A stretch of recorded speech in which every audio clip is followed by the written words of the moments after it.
এই ভিডিওতে কিভাবে ভগ্নাংশের যোগ এবং বিয়োগ করতে হয় তা শিখব। প্রথমে আমরা ভগ্নাংশের যোগ শিখব। দেখো, এই যোগের আগে একটা ভগ্নাংশ আছে, আবার যোগের পরে একটা ভগ্নাংশ আছে। তো আমরা এই দুইটা ভগ্নাংশকে যোগ করব। প্রথম ভগ্নাংশ 4/x, দ্বিতীয় ভগ্নাংশ 3/x y। প্রথম ভগ্নাংশের এই 4 হলো লব আর x হলো হর, দ্বিতীয় ভগ্নাংশের 3 হলো লব আর হর হলো তোমার কত y। তো প্রথমে আমাদের প্রথম কাজ হলো, যখন আমরা ভগ্নাংশ যোগ অথবা বিয়োগ করব, প্রথম কাজ হলো হরের লসাগু করা। কি করা? হরের লসাগু করা। দ্বিতীয় কাজ হলো তোমার, আমরা যে লসাগু পাবো এই লসাগুকে এখানে প্রথম ভগ্নাংশে হর দ্বারা ভাগ করতে হবে। ভাগফল যা পাবো তা উপরে লব দ্বারা গুণ করতে হবে। ঠিক আছে? তো প্রথমে আমরা কি করব? হরের লসাগু করব। এখানে x এবং y, x y যদি আমরা লসাগু করি, x, y যদি লসাগু করি, এটা লসাগু হয় না, কারণ এটা x এটা y আলাদা জিনিস। ঠিক আছে?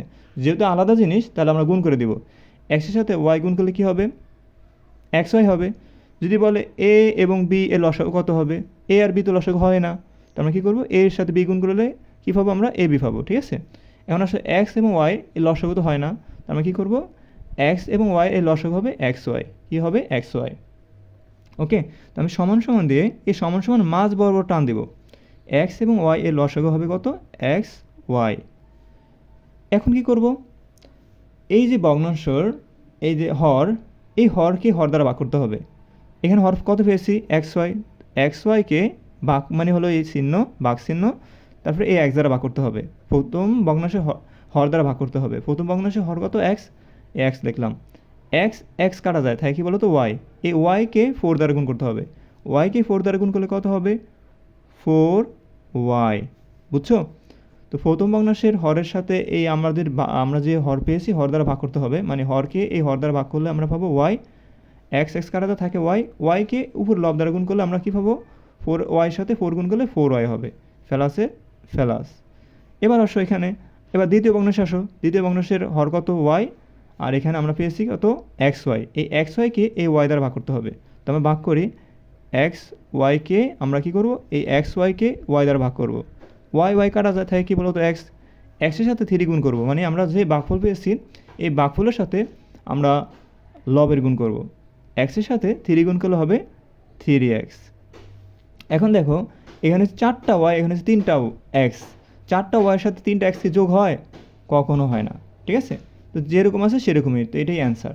যদি যোগ হতো তাহলে আমরা যোগ করে নিচে লিখতাম যে এখানে 4x, এখানে 3x, 7x লিখতাম, ভাগ চিহ্ন দিয়ে xy লিখতাম। যেহেতু এখানে 4y এর সাথে 3x এর কোনো সংযোগ নাই, কোনো সাদৃশ্য না, মিল নাই, সেজন্য যোগ হবে না। ঠিক আছে?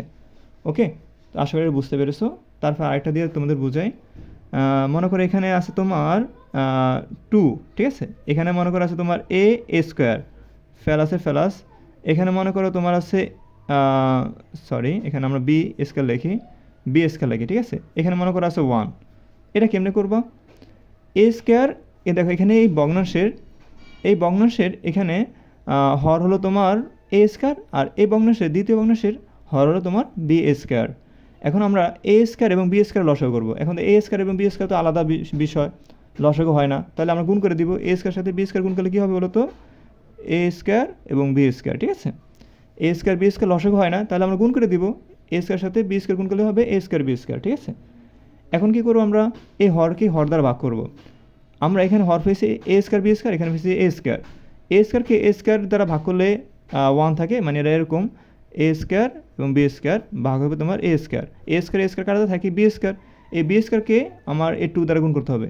b স্কোয়ারকে 2 দ্বারা গুণ করলে হবে 2b স্কোয়ার। এই ফেলাস। এবার আসো এখানে এই হরকে এই হর দ্বারা ভাগ করতে হবে।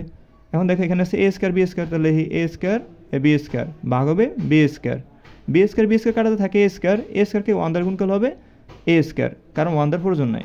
এখন দেখো এটার সাথে এটা যোগ হয় না, কারণ এটা হচ্ছে 2b স্কোয়ার, এটা হচ্ছে শুধু a স্কোয়ার, এটার সাথে এটা যোগ হয় না, তাহলে এটা অ্যান্সার। আশা করি বুঝতে পেরেছো। এবার আসো আমি আরেকটা দিয়ে বুঝাই তোমাদেরকে। এখানে মনে করা আছে তোমার 3, এখানে মনে করা আছে তোমার 5, এখানে বিয়োগ, এখানে মনে করা আছে তোমার 2, এখানে মনে করা আছে তোমার 1। ঠিক আছে? এখন আমরা কি করব? এটার ভগ্নাংশ কীভাবে বিয়োগ করব? 5 আর 1 আমরা যদি লসাগু করব, আমরা প্রথমে কি করব? হরের লসাগু করব। 5 এবং 1কে লসাগু করব। 5 এবং 1 লসাগু হয় না, তো 5 যেহেতু 5 এর সাথে যেহেতু 1 লসাগু হয় না, তাহলে আমরা গুণ করে দিব 5 কে এই 5 লিখব, ঠিক আছে। এবার আসো এই হরকে হর দ্বারা ভাগ করব। 5কে 5 দ্বারা ভাগ করলে কত হয়? 1 হয়। 5 কে 5 1 হয়। 1কে 3 দ্বারা গুণ করলে হবে 3 কে 3। এই বিয়োগের বিয়োগ দিবা। 5কে 5 দ্বারা ভাগ করবা।